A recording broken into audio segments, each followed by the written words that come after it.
दर्शकों नमस्ते, मैं हूं हम्माद हैदर और आप देख रहे हैं द संवाद।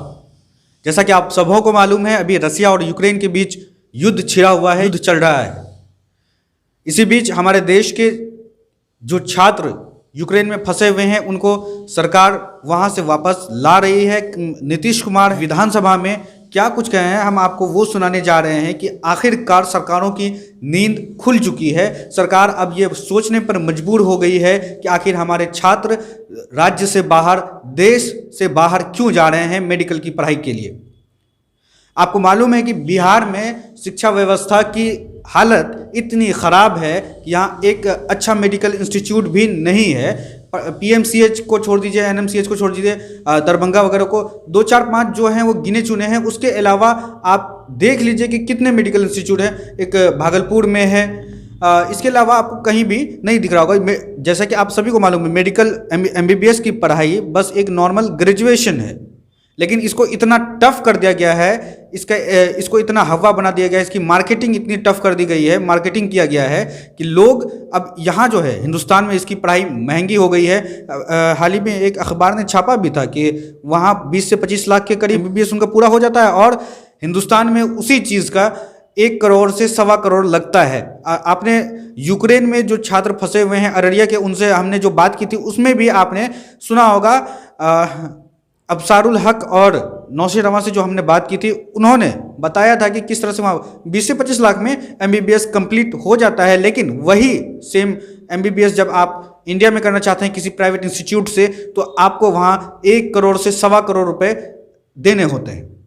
आइए नीतीश कुमार ने आखिर क्या कहा है, क्या कुछ कहा है नीतीश कुमार ने, हम आपको सुनाते हैं। क्यों वो सोचने पर मजबूर हो गए हैं कि हमें कुछ सोचना होगा। ये समस्या सिर्फ बिहार ही नहीं, पूरे देश की समस्या है। यूक्रेन में जो कुछ भी हो रहा है उसके लिए तो पूरा केंद्र सरकार लगी हुई है। वहाँ से जो आते हैं हम लोग घर पहुँचा रहे हैं। लेकिन ये बात तो अभी नोटिस में आया है कि सब जगह का मेडिकल कॉलेज में पढ़ने के लिए वहाँ इतना लोग जा रहा है। ये किसी को मालूम था? हम लोगों को तो मालूम नहीं था कि इतना मेडिकल कॉलेज पढ़ने के लिए अपने राज्य और देश को छोड़ करके कोई विदेश में जा रहा है। और अभी बात आ रही हो पर पैसा कम लग रहा है। अरे भाई पैसा कम लग रहा तो नेशनल लेवल पर ना सोचना पड़ेगा। और यहाँ पर जो भी एडमिशन होता है उसके लिए तो पूरा कंपटीशन देश भर में ना होता है, नेशनल लेवल पर होता है। अगर सरकारी में सुन लीजिए, पहले आप सुनिए, पहले बात को सुन लीजिए। जब यहाँ पर जो भी कंपटीशन होता है, चाहे मेडिकल कॉलेज हो या प्राइवेट मेडिकल कॉलेज हो, सब जगह के लिए उसी से एडमिशन होता है। अब बाहर जा रहा है जिसको कोई परीक्षा तो देनी नहीं है, तो वहां गया है, तो अब ना सारी बात आ रही है भाई कि यहाँ के बजाय बाहर इतने लोग जा रहे हैं। तो ये सब चीज पर एक बार गौर तो नेशनल लेवल पर सोचना है कि गौर करिएगा कि बिहार एक गरीब राज्य है, खाली यहाँ के लोग नहीं गए, अमीर अमीर राज्य के लोग भी गए हैं वहां पढ़ने के लिए। तो ये जरा समझ लीजिए ना कि कोई एक जगह का प्रॉब्लम नहीं है, सभी जगह का प्रॉब्लम है। तो ये तो राष्ट्रीय स्तर पर ही ना सोचा जाएगा कि हमारे राज्य के बच्चे यहाँ के बजाय दूसरे देशों में मेडिकल पढ़ने के लिए जाते हैं। क्या उनको ये सुविधा इतनी ज़्यादा है, तो यहाँ क्या किया जा सकता है कि किसी को बाहर जाने की ज़रूरत ना हो? तो ये तो एक अलग बात है। लेकिन ये बात जो आप कह रहे हैं ना, ये तो हम लोगों को भी पहली बार जानने को मिला कि साहब इतना लोग चला जा रहा है बाहर पढ़ने के लिए। जबकि बिहार देश में भी है और यहाँ पर भी सरकारी भी प्राइवेट भी सब बात कर रहे हैं, हम लोग तो कोशिश कर ही रहे हैं।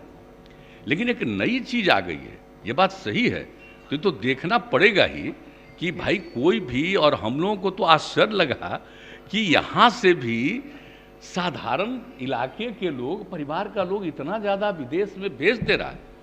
कैसे इतनी जानकारी है? ये नया नया जो सोशल मीडिया आ गया है उसी से ही सब चीज़ जानकारी। हम तो सोशल मीडिया के पहले वाले हैं। हम अरे इतना ज़्यादा नहीं जाते थे। देखिए कहाँ जा, अब यूक्रेन कहाँ था? अरे रूस के, एक बात और, यूक्रेन तो रूस का ही ना हिस्सा था। तो वहां जो जाते थे रूस में, वो तो कम्युनिस्ट जाते थे ना, पहले भी जाते थे। तो यूक्रेन तो रूस का ही हिस्सा था, तो उस समय तक खाली कम्युनिस्ट पार्टी वाले जाते थे, सीपीआई और सीपीएम के लोग ही बाहर पढ़ने जाते थे। ये बात जरा पुराना बतवा जान लीजिए। अब नई बात आई है, आप भी कुछ बोलना चाह रहे हैं, आप भी कम्युनिस्ट पार्टी में थे, उसी का एक वो हिस्सा हो गए तो कर अरे वो हमने, अरे मेरा कोई विरोध नहीं है, आप बात समझिए। हम लोग भी आपको हम नहीं कहेंगे, क्योंकि हम लोगों को तो बहुत हाल में ये बात जानने को मिला कि इतने लोग बाहर चले जा रहे हैं, तो सचमुच सोचना पड़ेगा कि भाई किसी को, अब पहले तो हम लोग वही जानते थे कि भाई कुछ ही लोग जा रहे थे, लेकिन अब हाँ इतना लोग अब जा रहे हैं, तो इन सब चीज़ों पर तो निश्चित रूप से विचार करना चाहिए। ये विचार चल रहा हो, करेंगे। लेकिन एक बात जान लीजिए, अभी अचानक कोई राज्य सरकार का सिर्फ विषय नहीं है, ये तो सबको इसके बारे में सोचना पड़ेगा कि कैसे हमारे बच्चे बच्चियों को बाहर जाने की कोई नौबत ना आए। ये हम लोग जरूर सोचना चाहेंगे, ये जरूर है, ये बात भी मन में रखिए। अगर आपने अब तक हमारे YouTube चैनल को सब्सक्राइब नहीं किया तो हमारे चैनल को सब्सक्राइब कीजिए, हमारे Facebook पेज को फॉलो कीजिए, हमें Instagram और Twitter पे भी फॉलो कीजिए। अब आप हमें पब्लिक ऐप पर भी फॉलो कर सकते हैं, thesamvad.in सर्च करके। दीजिए हमें इजाजत, धन्यवाद।